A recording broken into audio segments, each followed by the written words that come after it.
Hi, I'm Birdie. Thank you for joining me for my newest astro forecast on the full moon in Virgo happening on March 7th. Where you will feel the effects of this full moon depends on which houses Virgo and Pisces fall in for you, and that is determined by your rising sign. So if you're watching this for your sun sign and it doesn't really resonate with you, then I highly encourage you to watch your rising sign.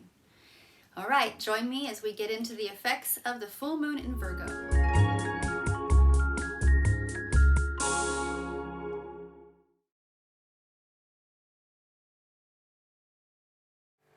Hi, Gemini rising. Thanks for joining me. This full moon is happening in your 4th house and your 10th house. The 4th house is the house of home, family, roots. It's also your emotional security.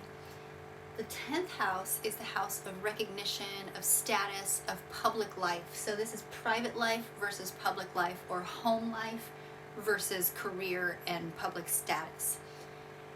So when we have a full moon, we have the moon, which is represented by the high priestess. This is intuition, inner wisdom, and spirituality.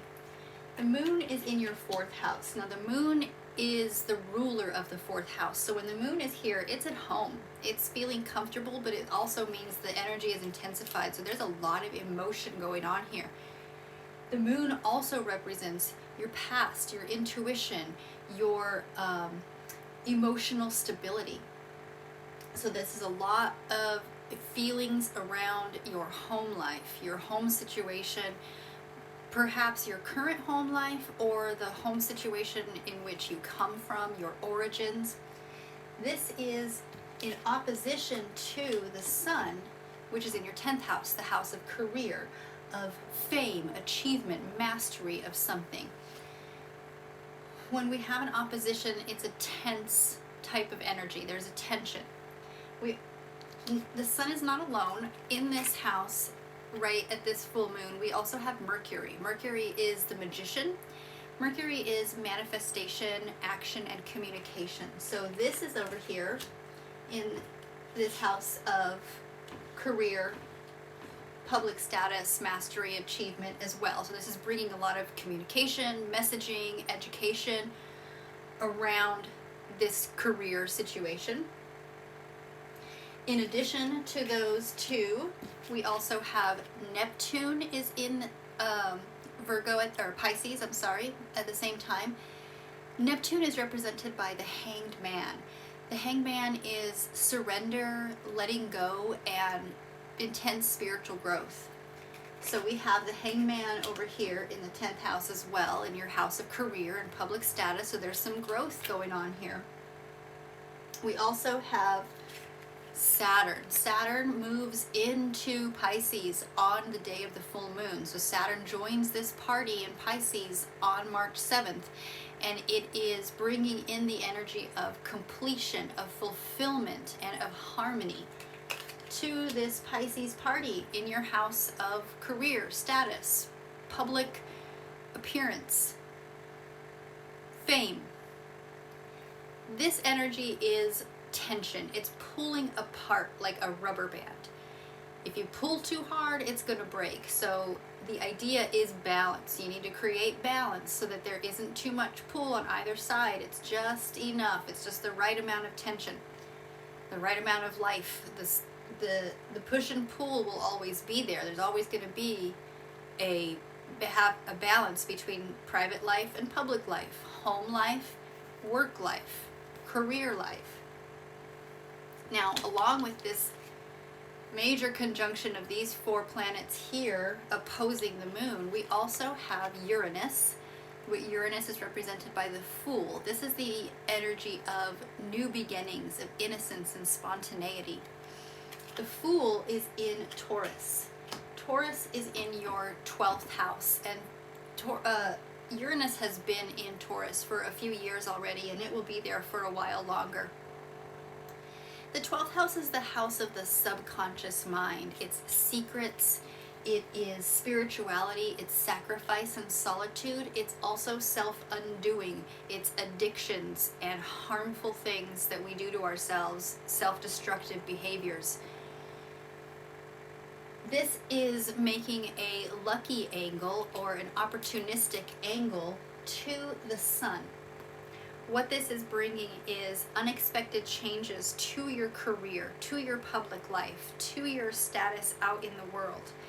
It is also showing that you need to adapt to these new circumstances. You need to find innovative solutions to any challenges that come up in your professional life or your career or your public status. Uranus is innovation, technology, progress. It's spontaneous and unexpected. Now the moon over here in your fourth house is also making an angle to this Uranus. It's making a 120-degree angle, which is a trine, which is luck, good luck. What this is doing is really showing your desire for independence and freedom in your personal life. You are really seeking to break free from family and cultural expectations. You are wanting to find new ways to express your individuality. You really need to express your emotional self through your unique self. And over here in your 12th house, it is all about dealing with your own self-destructive behavior and dealing with your subconscious and spiritual mind. Now, we also have Venus in the sky up in the same area, and if you look in the sky in the evenings to the southwestern sky, you'll be able to see some of these planets with the naked eye.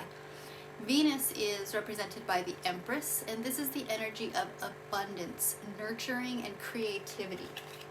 Venus is also here in this part of the sky in Aries.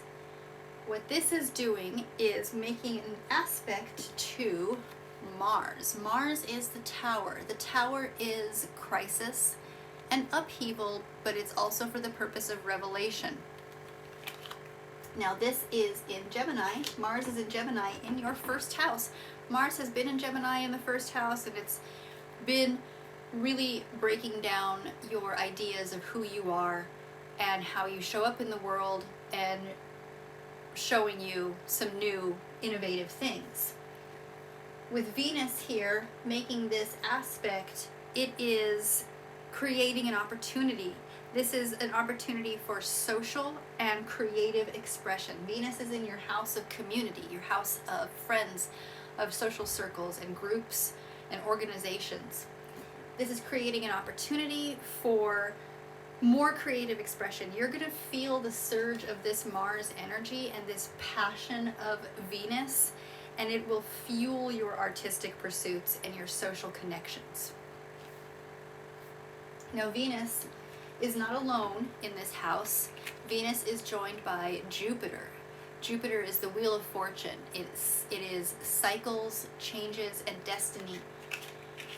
Jupiter in this house of friendships, social circles, groups, organizations is conjunct with this energy of Venus, which is intensifying the energies of each of these planetary bodies. What this is doing is amplifying your desire for social connection and expansion. You are feeling drawn to group activities with people who share your same values and beliefs. Now lastly, this Mars is also making a challenging aspect. The rest of these aspects are lucky and opportunistic.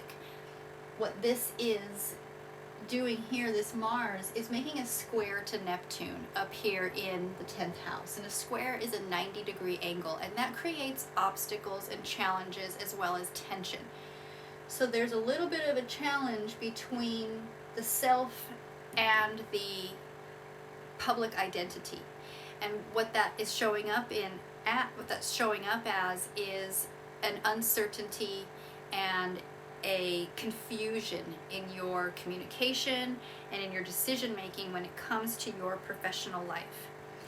You need to be very cautious and very clear with your interactions with colleagues or supervisors to best avoid any kind of misunderstandings. Mercury can muddle the message, so be very clear, think before you speak, do not get overheated. your ego can really be blown up at this time with all of this energy going on next to the sun. So be cautious in your words, Gemini. Well, that's all I have for you in this video. Thank you for watching, and I'll see you next time.